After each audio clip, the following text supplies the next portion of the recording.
Hello everyone, site scene করে ফিরে গেছিলাম আর একেবারে রেডি হয়ে গেছিলাম যে লাঞ্চ করে বিচের সামনে ঘোরাঘুরি টুকটাক কেনাকাটা সব কিছু করে একেবারে রাতে ফিরবো বলে।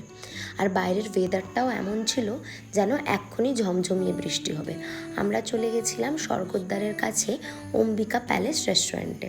ভিতরে গিয়ে মেনু কার্ডটা দেখে মনে হয়েছিল হয়তো একটু এক্সপেন্সিভ, কিন্তু খাবারটা আসার পর কোয়ান্টিটি দেখে মনে হয়েছিল যে না, ঠিকই আছে। আর টেস্টও খুবই ভালো ছিল। আমরা নিয়েছিলাম ডাল, ঝুরি আলু ভাজা আর কাতলা কালিয়া। প্রত্যেকটা খাবারই খুব ভালো ছিল।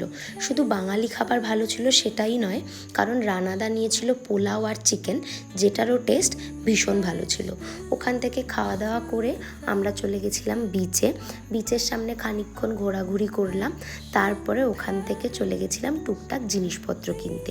প্রথমেই যেটা দেখলাম, প্রচুর মাছের দোকান, কিন্তু এত খারাপ গন্ধ বেরোচ্ছিল এগুলো থেকে, তো খাওয়ার ইচ্ছে আর হলো না। তারপরে টুকটাক জিনিসপত্র কিছু কেনাকাটার ছিল, সেগুলো কেনাকাটা করে নিচ্ছিলাম। সবাই বলে পুরীর এই বাসনগুলো খুব ভালো, তো সেটা কিনে নিয়েছিলাম আমি কয়েকটা।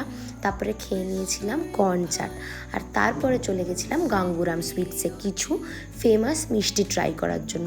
প্রথমেই খেয়েছিলাম ঘিয়ে ভাজা এই খাজাটা, যেটা 40 টাকা দাম ছিল। আর তারপরে খেয়েছিলাম এই 2 রকমের মিষ্টি। সাদা মিষ্টিটার নামটা আমি ভুলে গেছি, তোমরা প্লিজ আমাকে কমেন্টে জানিও। আর তারপরে খেয়েছিলাম বেস্ট আমার পুরীতে খাওয়া, সেটাই ছানা পোড়াটা। আমার এত ভালো লেগেছিল এটা খেতে। খেয়ে দিয়ে ওখান থেকে বেরিয়ে পড়েছিলাম টুকটাক জিনিসপত্র কেনার জন্য। আর এই দিদির দোকান থেকে কিনে নিয়েছিলাম কয়েকটা গোপালের জামা কাপড়। তারপরে ওখান থেকে বেরিয়ে আমরা চলে গেছিলাম হোটেলের উদ্দেশ্যে।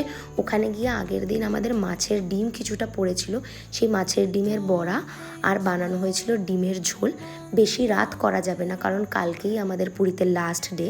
তো আমরা খাওয়া দাওয়াটা তাড়াতাড়ি করে নিয়েছিলাম, যাতে সকালবেলা আমরা পুজোর জন্য লেট না হয়ে যাই।